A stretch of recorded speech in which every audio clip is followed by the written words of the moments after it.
welcome back to my channel. You're watching the Formula One universe, and today I have my co-host, Mithulan. Unfortunately, my brother couldn't be here today. He is currently in a Fortnite tournament. So today we have 4 topics that we're going to talk about, and we're going to start off with the new calendar, as well as testing is starting, since I've confirmed the 2020 season and the first 8 races starting in Austria. And we have seen that Mercedes have started off with their training in the 2018 Mercedes W09, and yesterday Valtteri Bottas started, and today Lewis Hamilton has taken over the test. What do you think, Mithulan? Your 8 races on the calendar? Yeah, no, it's great to finally have some action back on the track, and yeah, Mercedes are using a 2-year-old car because of regulations that they have. Yes. Any car that is not for filming purposes, they have to have a car which is at least 2 years old. So Yep. I think it's more they were talking about preliminary checks to get back onto the F1 circuit. I don't think it's a training for the drivers. I think they've been doing simulation work and exercises, so I think they're okay. But yeah, it's good to see. It's good to see, and I think Hamilton said that the everything that they set out went really well. Yeah. I think he had a wet, dry day today, Yes. but Bottas had a dry day yesterday. But yeah, I think it's just great to finally see F1 back. Yes. And it's a bit different, seeing everyone wearing masks. Yeah. Everyone being 2 And meters apart from each other. distance, yeah. Socially distancing. They're all following the rules. Yep. Some people aren't happy about it. Yes. I think some people are saying it's a bit too early, but it's the government who make that call. So I mean, if I F1 miss feels it's F1. safe, Yeah, too. I mean, I miss F1 a lot, so it's good to see it back. And yeah, I think you're going to tell about the other teams who are also on the verge of doing it. Norris went to the simulator today. We saw him giving us a little insight of the simulator and what he could see, as well as for Racing Points. Lance Stroll is going to do their testing, but I believe it's with this year's car. So yes, yeah. They're claiming it's for filming purposes, which I don't know on the what they're going to event film. days. Probably some advertisement for their magnesium water. Blah blah blah. I mean, their advertising is pretty big anyway. I mean, I see BWT everywhere. Everywhere. So they literally pasted it on the side of the car. But I think for McLaren, they couldn't even test with a Formula One car because I heard because the car that they had in 2018, it would have been 2018, so they would have had Renault engines back then. Right. So I think in preparation for next year, I think that they don't want to use the new spec.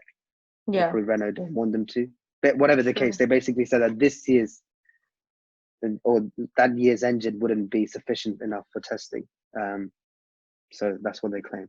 Yeah. So that's why they couldn't do it, and I think that's why Lando Norris drove a Formula 3 car, I believe. 3 car, yes, he did a couple of days ago. Yeah, so that's that was interesting. It's interesting. And Sainz said that his grip and start going back into smooth operator. I'm sure it's 10 laps. Considering 10 races. Yeah, considering he's on the meter Ferrari made it. Yeah, otherwise Ferrari would have made a big mistake. Yeah, it's 10 races. Yeah. But yeah. No, it's it's really exciting. I don't know what Ferrari are going to do. I think they're also Ferrari. I believe they're doing testing in Italy. Yeah, their own track. Yeah. I haven't heard anything from Alpha Tauri or Red Bull or the other teams. Yeah, I probably don't. I don't think every team needs to do this test. I think it's more for F1 to understand. Are the teams sufficient? I think the teams are okay to continue cooperate with this new rule system. Yeah, and it's interesting how it's going to go back because they pretty much have had developments stalled because no one's been in the factories for the last few months. So it's going to be interesting as to how they go back. Are they going to start with what they had planned in in March, or are they gonna would they have continue had with upgrades? Yeah, would they have had the upgrades planned in during these months, during the summer, where a lot of new parts come in? So it's going to be interesting. It's like a completely different. Yes. Usually when everything happens, but now it's such a mixed up order, and they're going to continue developing these cars until the end of next year. So it's going to be it's very interesting. It's this is also coming back into the business. Yeah. No, I think. So. Yeah. No, I think it's. I don't think it's even a choice anymore. I think they have to go back. It's just. It's because of sponsors and. Yeah, you're seeing so many economic disruptions, and it's just not worth bringing more repercussions onto teams. And I know that's what we're going to talk about next, but yes, it's not a good time. It's not a good time for many people, including like the big teams like McLaren as well. So yeah. I mean, Mercedes were definitely raring to go. Yeah. But I think McLaren had to do what they had to do earlier than everyone else. I feel like everyone will have to make their staff redundant because at some point they cannot keep up with how much they've lost. They've lost half the year pretty much. So basically, I think McLaren were the first of many teams, unfortunately, including Mercedes. I don't think Mercedes will keep. I mean, I think they have 1,200 staff, which is ridiculous. So I'm sure, unfortunately, some of them would have to go. But, So, which is Williams and their loss of sponsors Rocket and Rock Drinks. Yeah. So, Claire Williams has said that the new car will not have their livery, the current livery, and they will have an updated livery without the red on the car. And they were also considering bids for either a partial or complete sale of the team, as well as their F1 revenue, which fell from £130.7 million in 2018 to £95.4 million last year. So that's a bit of a sad. That's a very huge drop. It's yes. It's unbelievable. It's unbelievable how it's really sad. It's really sad to see Williams. Yeah, I mean they deserve so much. I mean, they've achieved so much, and 9 that would never be forgotten. Championships. Yep. Yeah, 9 constructors championships. I think that makes them the third most successful team after McLaren and Ferrari. Yeah, I believe. Probably since. Or yeah. So yeah, it's a shame because Williams. I really thought they were on the ascendancy. Especially from 2014. Since when Claire took over, they were third in their first season. Yeah, in 2014 and 2015. Yeah. When they moved to Mercedes engines, but I think that was more so about the the Mercedes power unit. But still, many teams that those years had the Mercedes power unit, but Williams really had a good chassis. But that was 5 years ago. Since then, I think they've had opportunities to really save themselves from where they are now, and that is their problem. I feel like, Frank Williams, Sir Frank Williams, he's a brilliant leader, and he always has been, but he's a very, very stubborn man. Yes, in that he 100%. won't. He's had so many opportunities to really make his team better by giving his portion away, Like there was a time back in the early 2000s where BMW actually wanted to buy the whole team, and he wouldn't give a single share of it. They even offered to buy half the team, but he didn't want to give that away. He was so adamant about that. Yeah, that was a long time ago. And, even now, recently, because when Honda left McLaren, they even offered an exclusive partnership to Williams, provided that they get, some control of the team, Honda. But Williams did not want to give that. But look at where Honda is now with Red Bull and AlphaTauri. So I mean, they could have had AlphaTauri spots.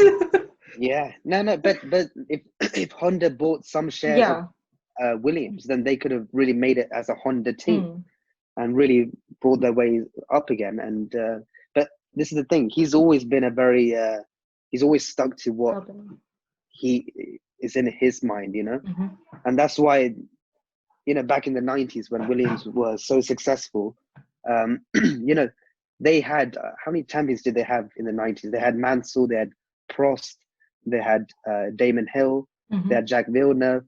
They've got rid of all drivers. I think the first three, Prost, Mansell, and Hill, they fired all three after they won the championships with them, because he didn't want to increase their pay when they obviously asked for one, having won the championship for them. Yeah, and that's why he fired Damon Hill, because Damon Hill wanted more recognition in the team and he wanted a higher pay because he deserved it, because he was a world champion. 100%.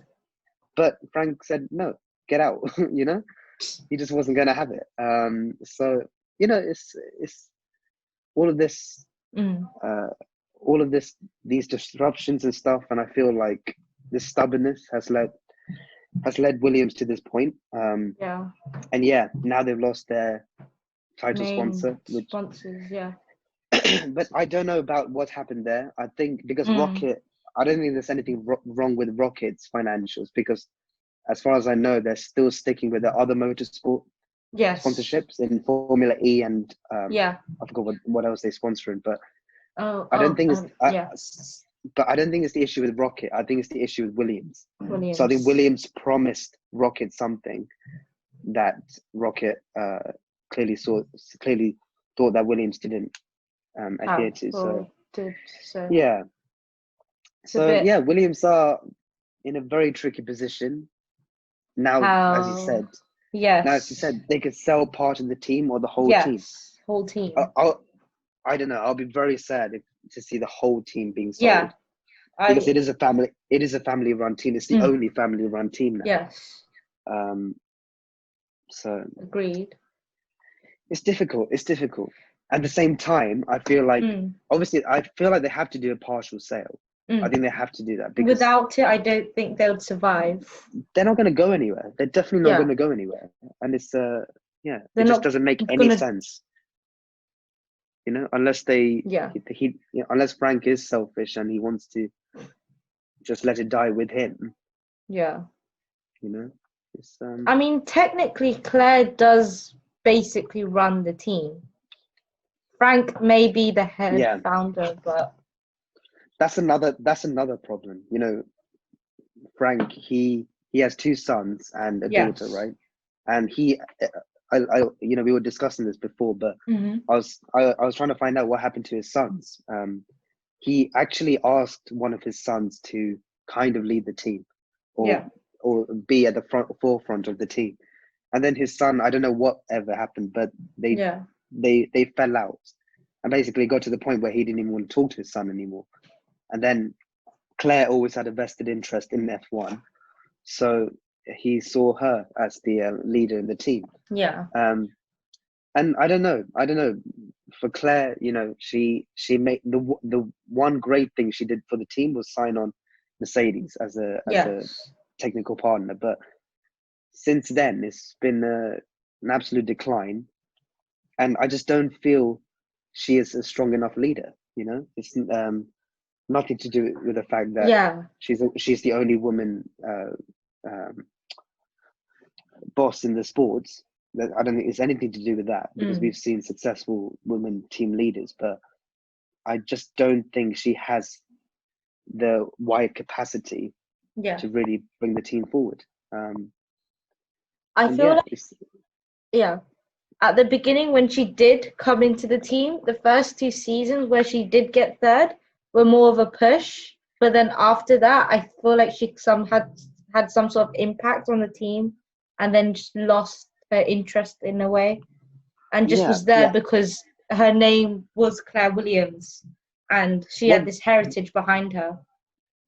And back then she had really 2 very good drivers in Felipe Massa and Valtteri Bottas, but now all she does is onboard pay drivers, right?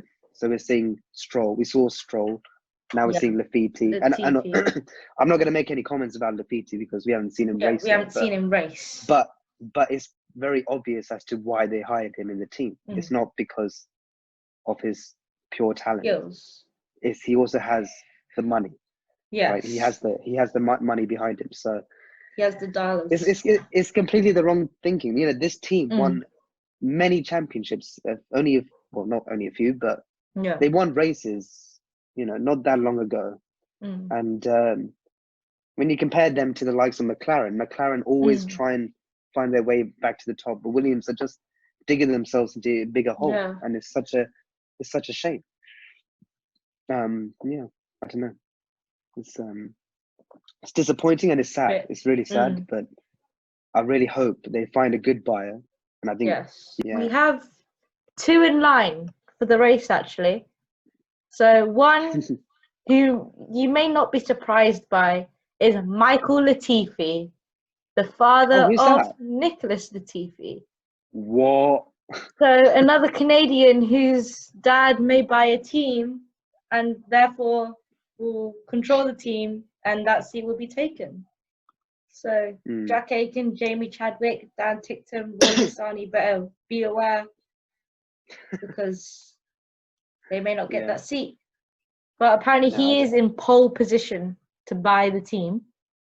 Right. So another person is a Russian billionaire, Dmitry Mazepan.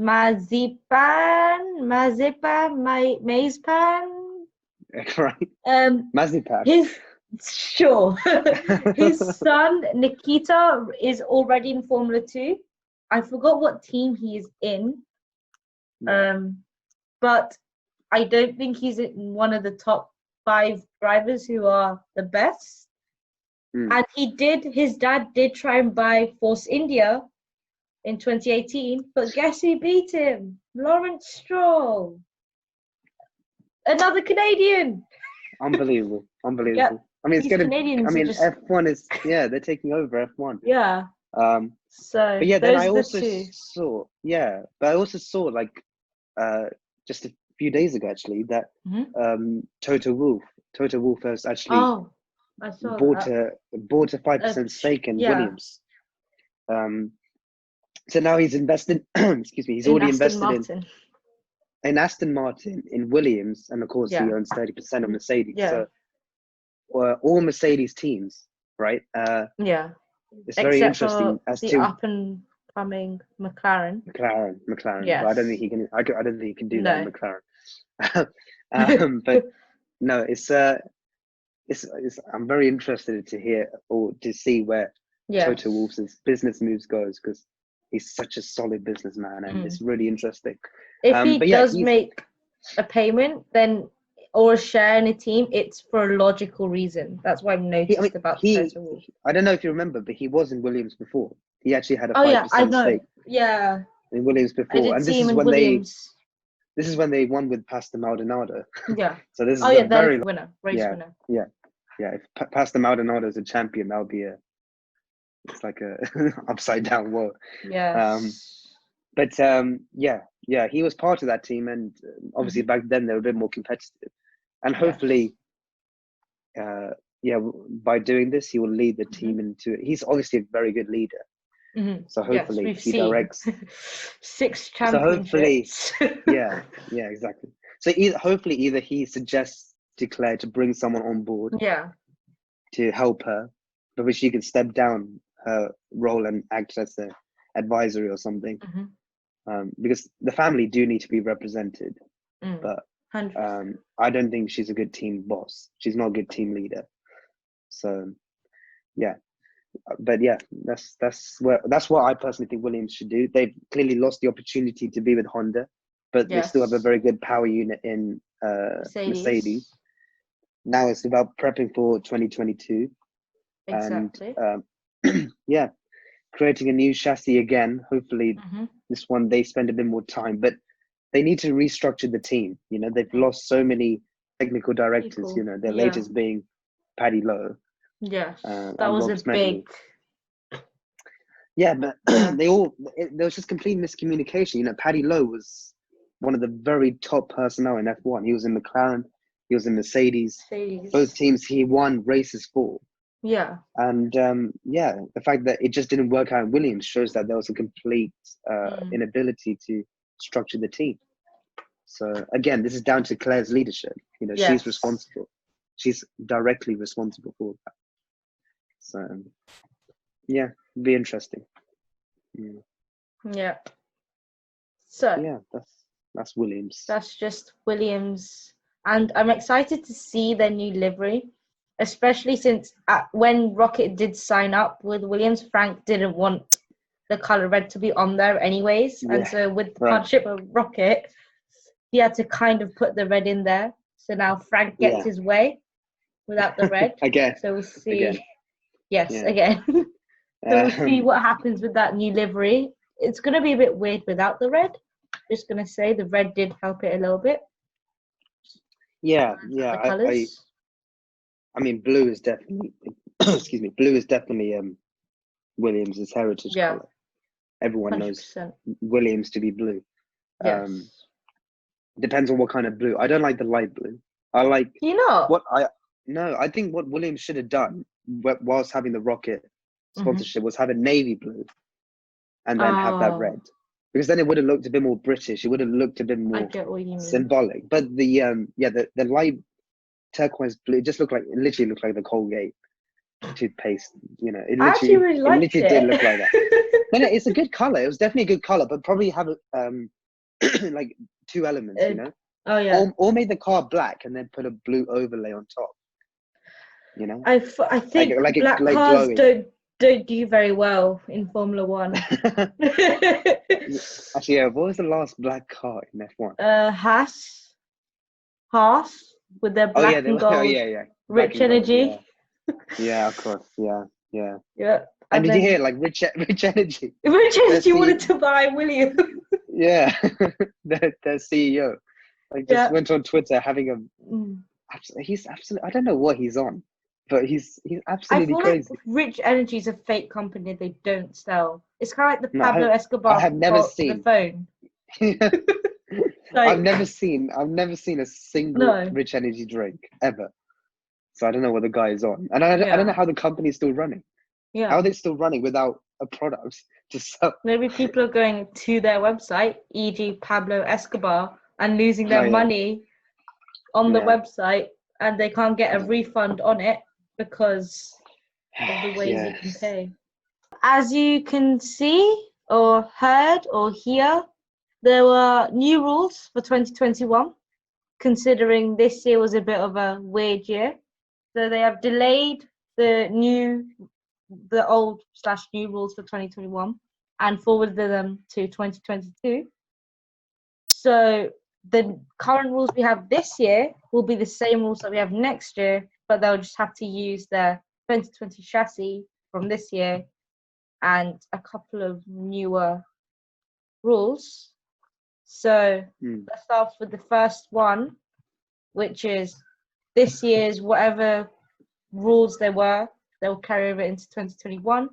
McLaren are yet to. Yes. They were planning to switch to Mercedes engines in 2021 with the new regulations, but but they always intended to have Mercedes power in 2021. So I think the FIA gave them they gave them a special treatment.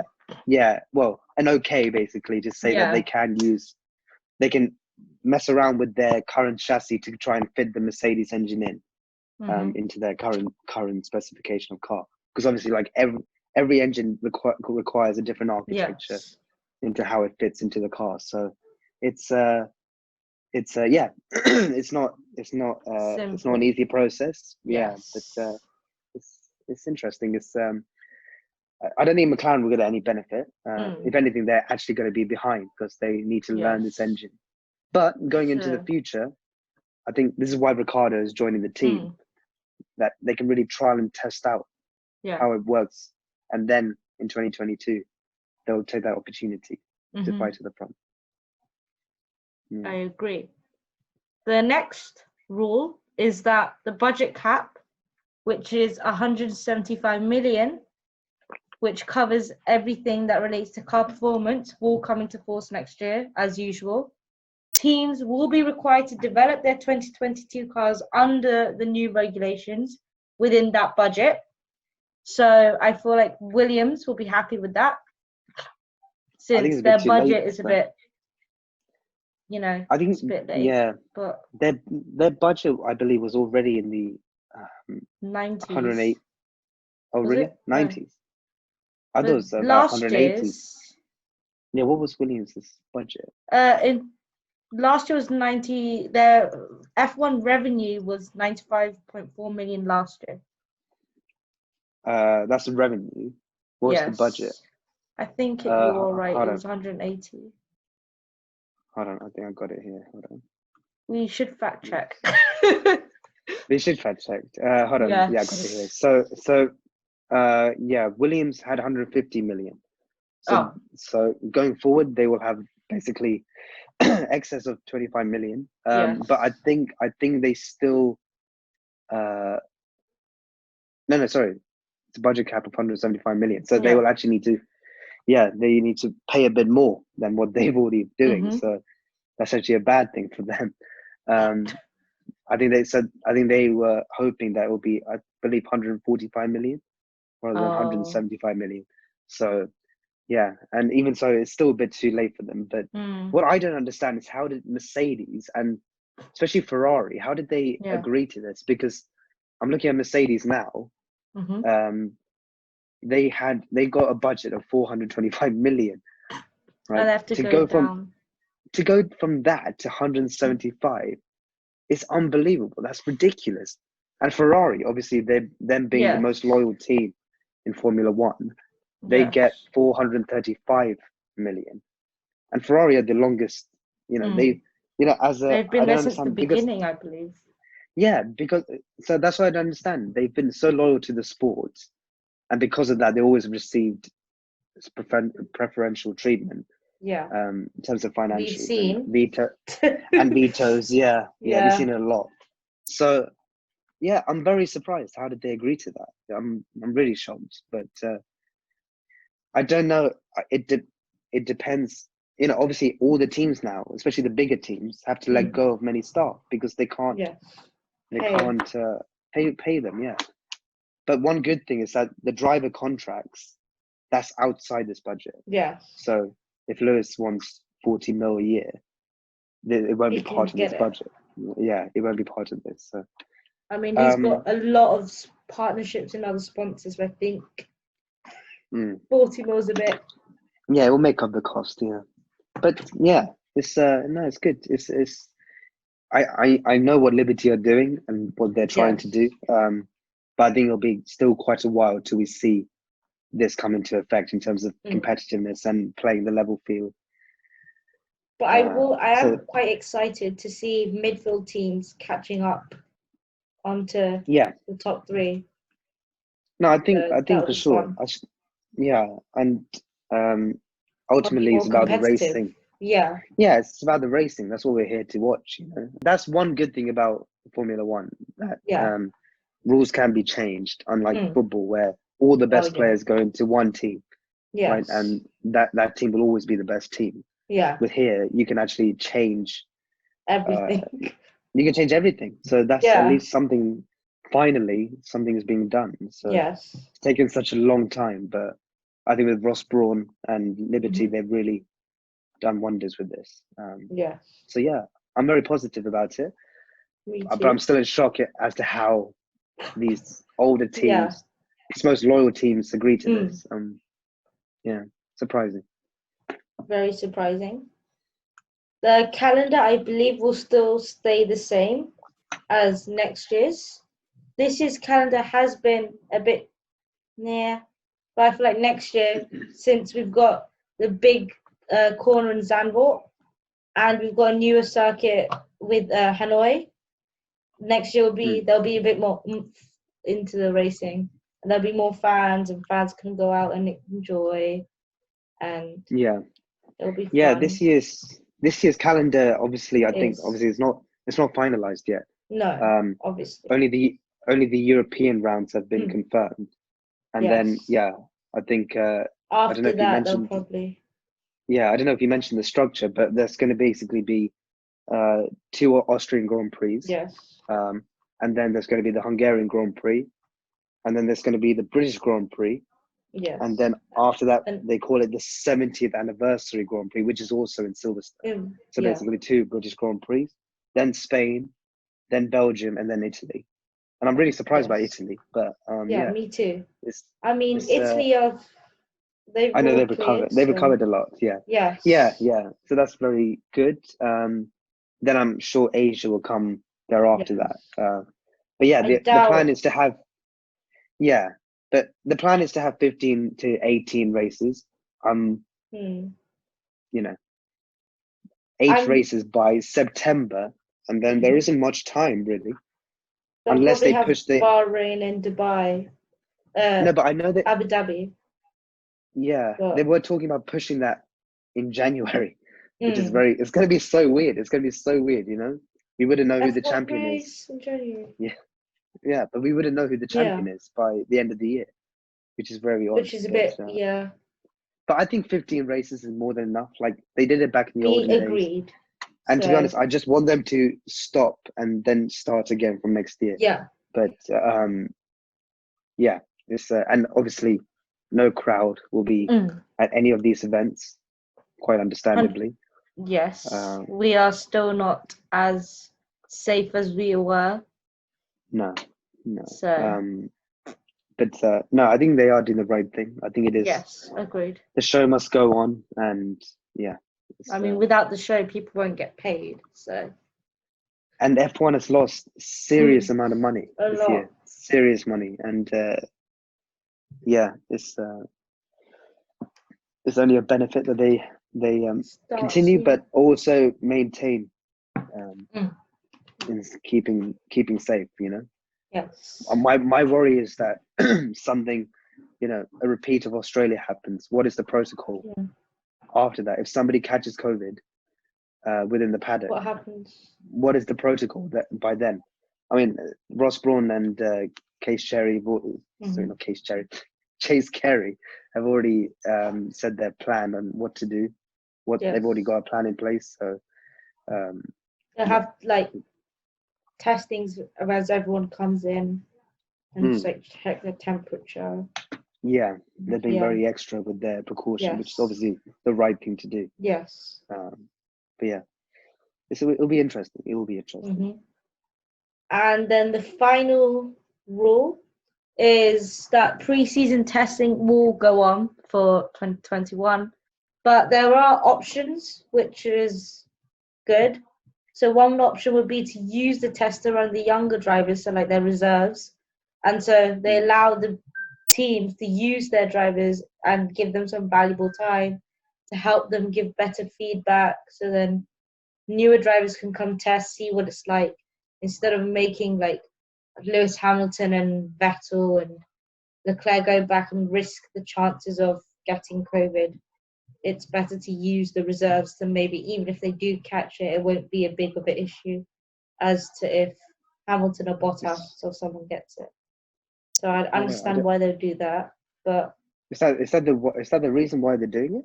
Because I would have thought by then, hopefully by then I would have hoped the thing would calm down, you know. But it's not. But as I think bad, but I don't know. Cost savings.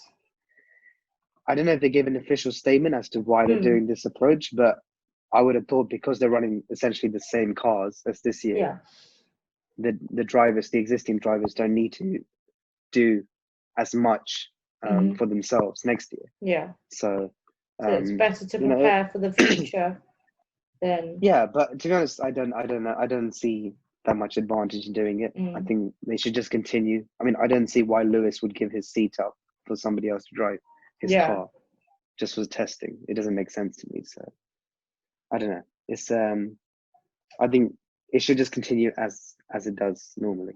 You know? And hopefully by then everything would have calmed down. Hopefully people can then attend and come and see the cars. Yeah. but it's going to be very weird this year without any audience, 100%. especially in Silverstone. Because and their they 70th literally anniversary. It's really sad, yeah. It's really sad. But that's another thing, by the way. They were talking about doing reverse grids. Yeah, grids. That's like that'll they were be fun try to watch. Yeah, but I think they were talking about reverse races. So basically, they'll do a sprint race like in Formula 2. They do a sprint race on Saturday. Whoever finishes first in that small race will start last on Sunday, right? So let's say Lewis does win on Saturday, he would have to start from the back. And when they asked Lewis and Vettel what they thought about this idea, like Lewis was a bit speechless, and then Vettel just said it's a lot of bullshit, to be honest.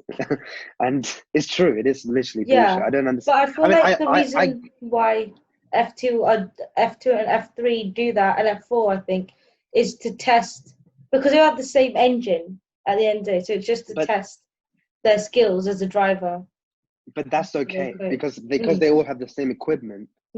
It's a fair comparison. But if Mercedes spend crap loads of money on getting their car onto pole position, or winning the sprint race, surely they deserve to start the actual race from that position.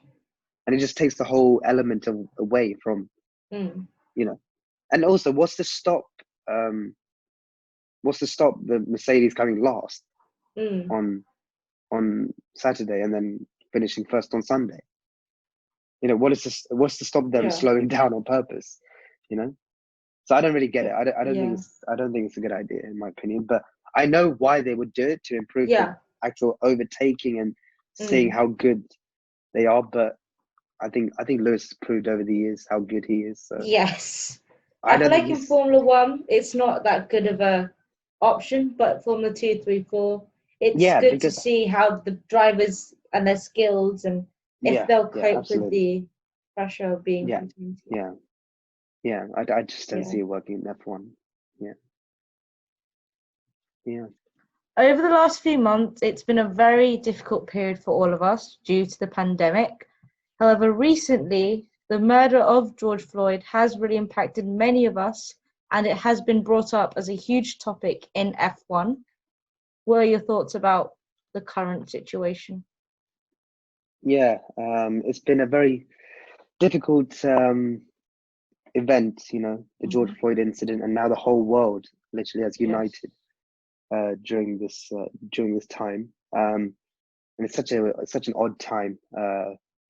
Everyone's at home. The whole world is halted, and that's why I think there's even more interest in this topic. And now people are beginning to talk about it, and everybody knows this kind of thing has been happening for such a long time. You're completely ignorant if you don't. And as you mentioned, it's brought a huge talking point in Formula 1, because Lewis Hamilton is I think, well, he's not the only driver of color, because there were two Indian drivers beforehand, but there is Alex Albon, who is half of color. Alex, he is still white, but anyway, Hamilton is the only driver of color in Formula 1, and people have. He put out a statement on Instagram a few weeks back, saying that there was a lack of unity between the whole F1 community.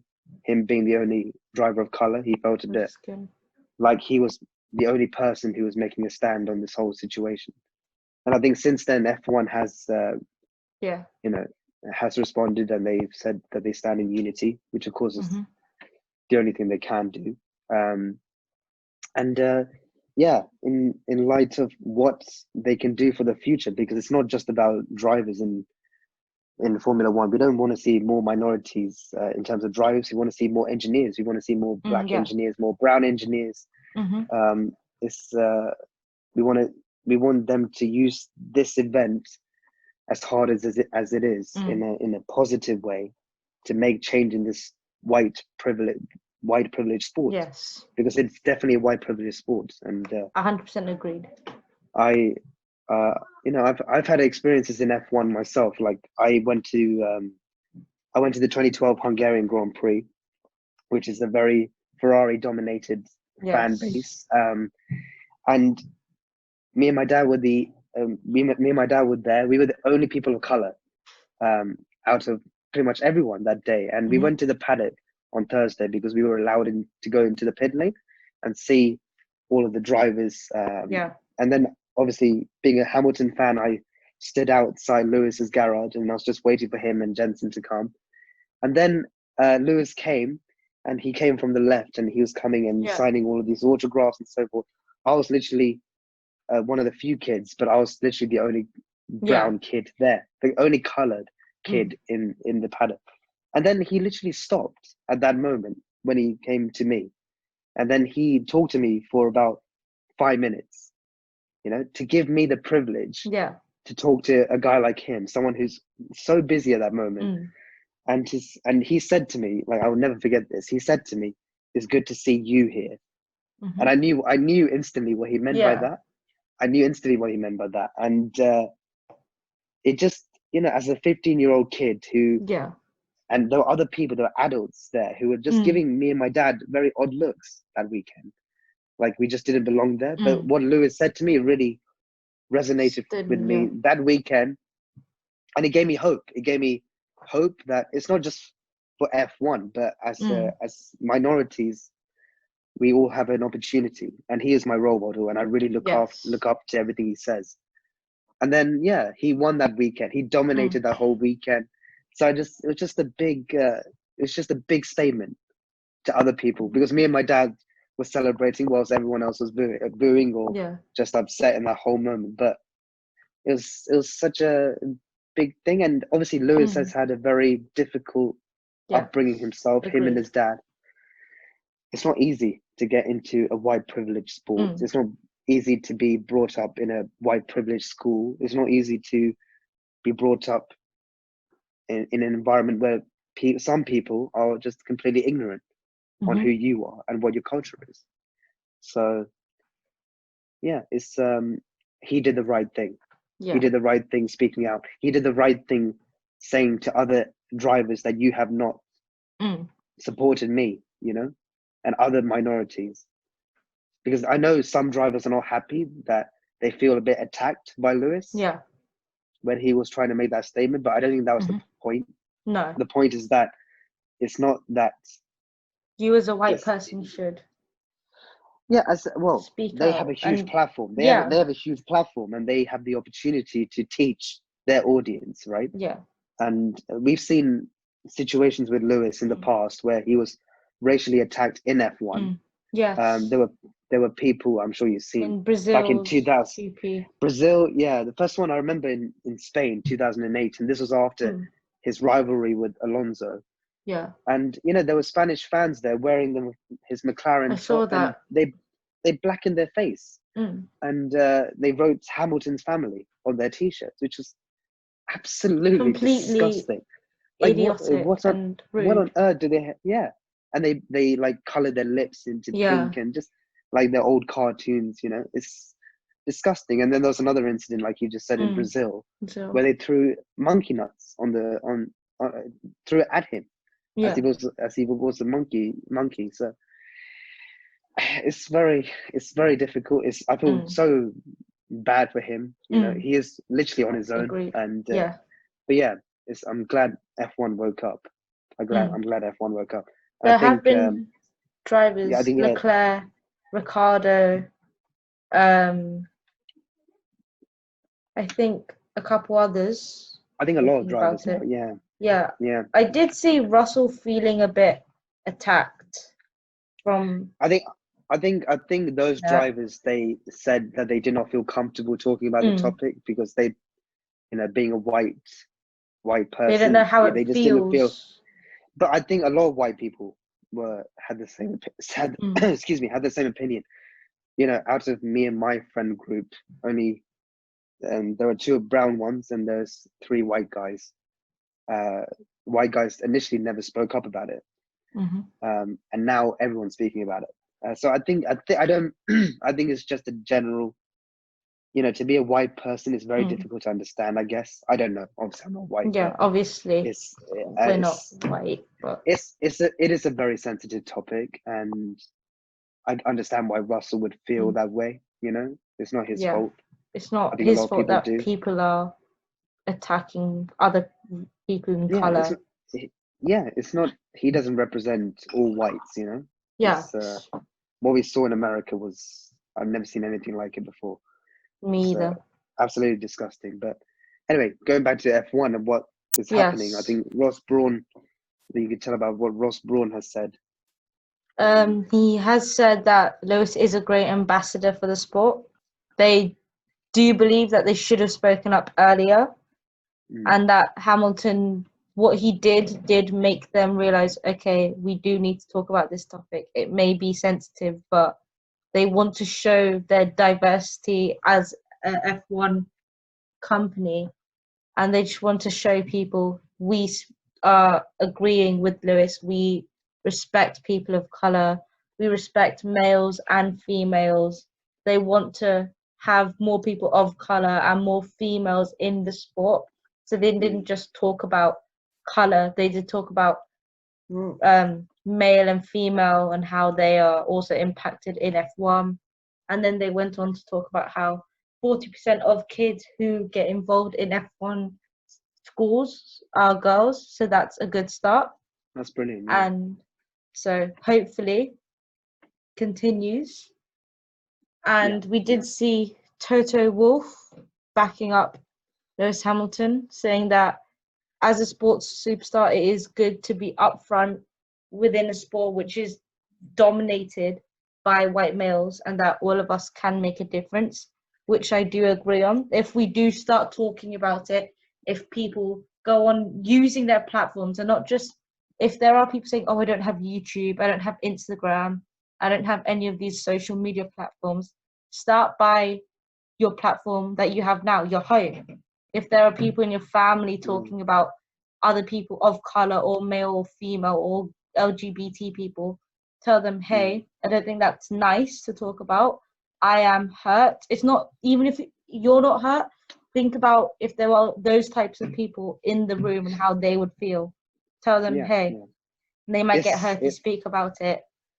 Maybe it's never going to be, don't do that. Yeah, it's never going to be an easy conversation, ever. Never.